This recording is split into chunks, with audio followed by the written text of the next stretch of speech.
সমর্থন করছে। 40% কিসের ভিত্তিতে বলবো? আপনারা দেখছেন যে এই গত 1-1.5 বছর আগে তুরস্কে ইলেকশন হয়েছে, রিসেপ তাইয়েপ এরদোগান সম্ভবত 49% ভোট পাইছে, 49% সামথিং ভোট পাইছে। তারপরে কিন্তু তাকে আবার ইলেকশন 2 সপ্তাহ পরে আবার নির্বাচন করতে হয়েছে, অর্থাৎ 50% উপর ভোট পাইছে বলে তারা তাদের এই নির্বাচনের বৈধতা দিয়েছে। তা আপনার তো এখানে আপনারা যদি বুঝা এটা করতেন তাহলে আপনারা অ্যাটলিস্ট এটা করতেন যে না আমাদের 50% উপরে, এখন 40% কিসের ভিত্তিতে দিছে? কারণ এই যে 24 সালে যে নির্বাচন হয়েছে, 24 সালে তারা দেখাইছে 40% এর উপরে ভোট করছে। ব্যাপারটা কি ক্লিয়ার? একটার সাথে একটা যোগসূত্র আপনারা খেয়াল করছেন? আচ্ছা আসেন, আমাদের এখানে সংসদের সদস্য হওয়ার জন্য আমরা যাদেরকে নমিনেশন দিব আমরা রাজনৈতিক দলগুলো, এখানে উল্লেখ করছে যে 50% সদস্য দিবে হচ্ছে আমাদের রাজনৈতিক দলগুলোর পক্ষে, আর 50% দিবে তারা সমাজ, নাগরিক সমাজ, শিক্ষাবিদ, বিজ্ঞানী, সমাজসেবা, হ্যাঁ, বা এক্সেট্রা তাদের যেই সকল প্রগতিশীল বা এলিট সুশীল সমাজকে আমরা এটা দিতে হবে।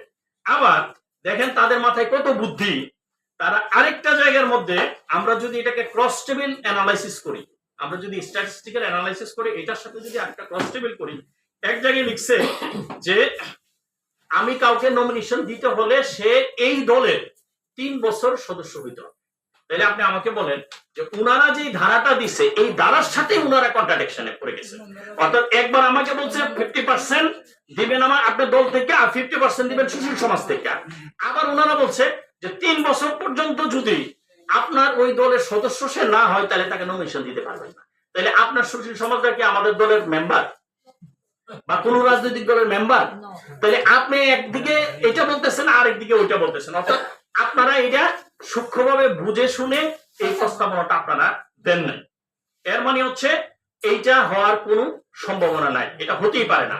তার কারণ হচ্ছে আমাদের রাজনীতি হওয়া উচিত মেহনতজীবী, শ্রমিক, সাধারণ মানুষ, কৃষক, যারা নির্যাতিত, নিপীড়িত, তাদেরকে তুলে আনা উচিত রাজনীতিতে, এবং তাদেরকে তুলে আনতে হলে আমাদেরকে যেটা করতে হবে, এখানে একটা কথা বলা আছে যে টাকার প্রভাব মুক্ত।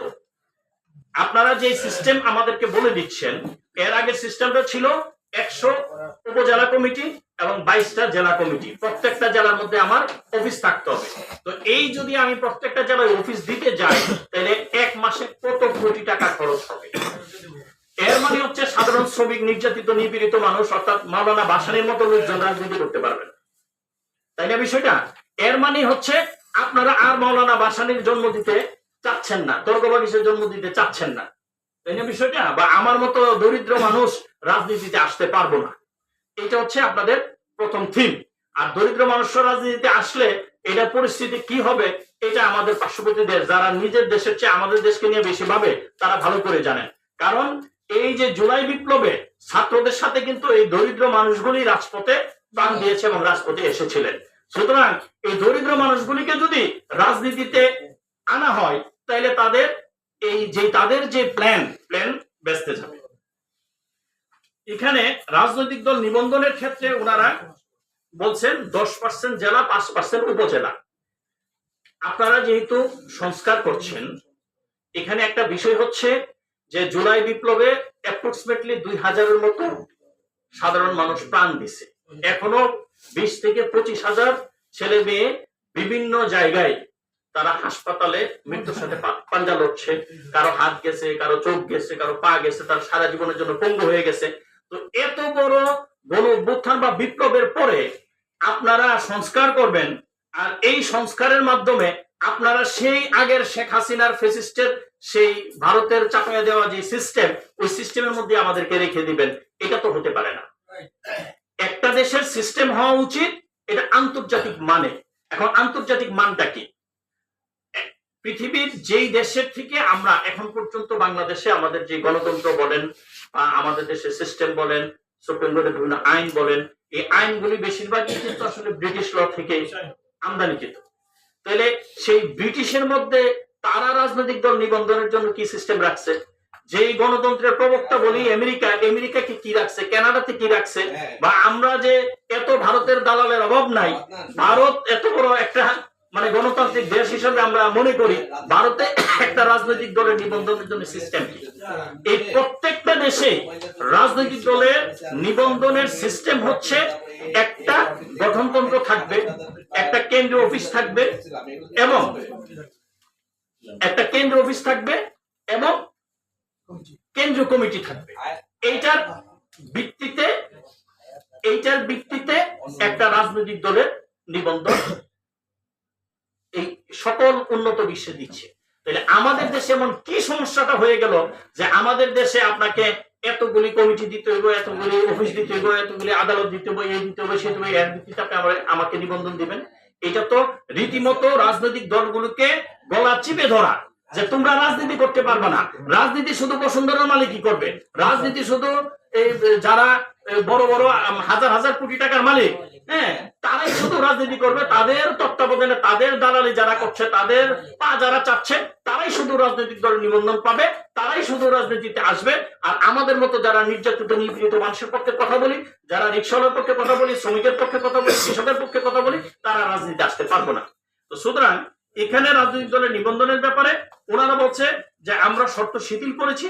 10% জেলা কমিটি, 5% উপজেলা কমিটি। তো 5% উপজেলা বললে এখন 33টা উপজেলার মতো আসে, 10% হলে প্রায় 7টার মতো জেলা আসে। আচ্ছা, আমি ধরে নিলাম এই কমিটিগুলি আমরা দিব, আমরা মেনে নিলাম আপনার এই শর্ত। সাথে আপনি বলছেন 5000 সদস্যের বিধান থাকা। ওই যে 5000 সদস্য বিধান না, আপনি যদি 500 সদস্যের বিধানও দেন, তথাপি এক্সিস্টিং সরকারি দল যে আছে তার দালালি না করলে আমার নিবন্ধন দিবে। কারণ ওই যে 500 সদস্যের মধ্যে 10 জন এটা কেন আইনা করবে, তুমি তো এই দলের লোক না, আগে কইতো বিএনপি জামাত, এখন কইতো তুই ছাত্রলীগ। তাইলে বিষয়টা এই যে ট্যাগের রাজনীতি, এবং ট্যাগের রাজনীতি করে আমাকে নিবন্ধন দিবে না, এটাই সিস্টেম। আমরা 17 সালে নিবন্ধনের জন্য আবেদন করছি, আমি 20,000 পেপার জমা দিয়েছি, 20,000 পেপার জমা দিছি। প্রথম দিকে শর্টিং এ 1 নম্বরে আমার নাম ছিল, এটা ওই হাসান ভাইরা জানে, হাসান ভাইরা আমাদের সাথে জমা দিয়েছে, হ্যাঁ জানে।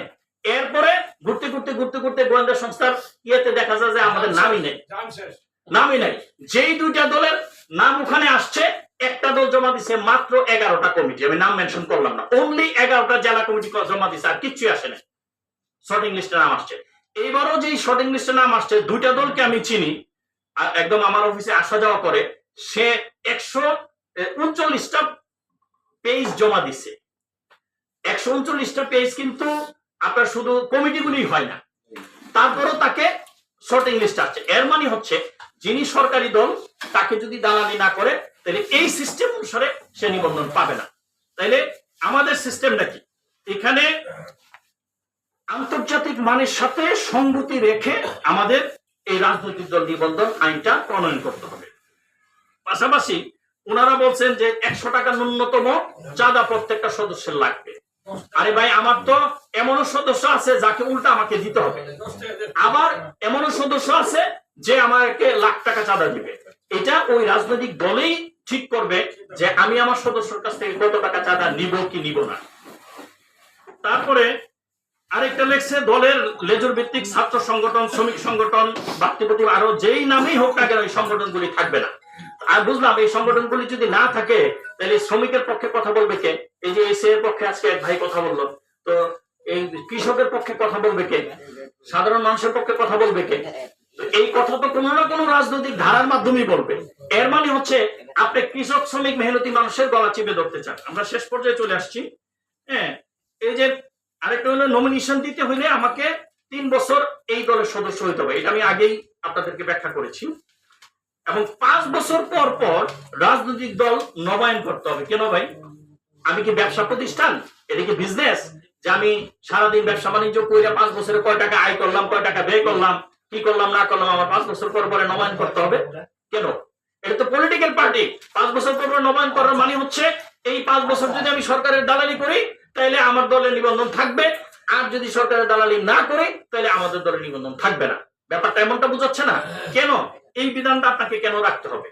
তো এই ধরনের। এরপরে আরেকটা লিখছে হচ্ছে প্রবাসীদের ভোটের ব্যবস্থা করা।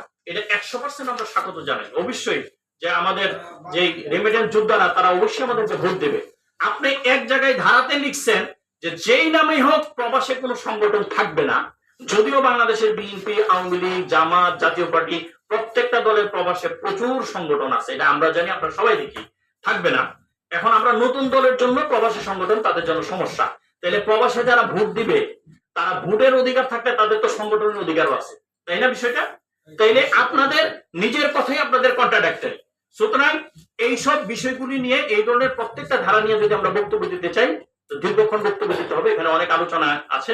আমরা এখানে আরেকটা কর্মসূচি খুব শীঘ্রই আমরা জাতীয় প্রেস ক্লাবে করব, এবং আমাদের আরেকটা কর্মসূচি থাকবে, আমরা প্রধান উপদেষ্টা বরাবর আমরা স্মারকলিপি প্রদান করব, এবং আমরা ওনার কাছে আমাদের দাবি থাকবে, হয়তো ওনারা আমাদের সাথে সংলাপে বসুক, আর নাইলে গণশুনানির ব্যবস্থা করুক। সবাইকে অনেক অনেক ধন্যবাদ। আসসালামু আলাইকুম।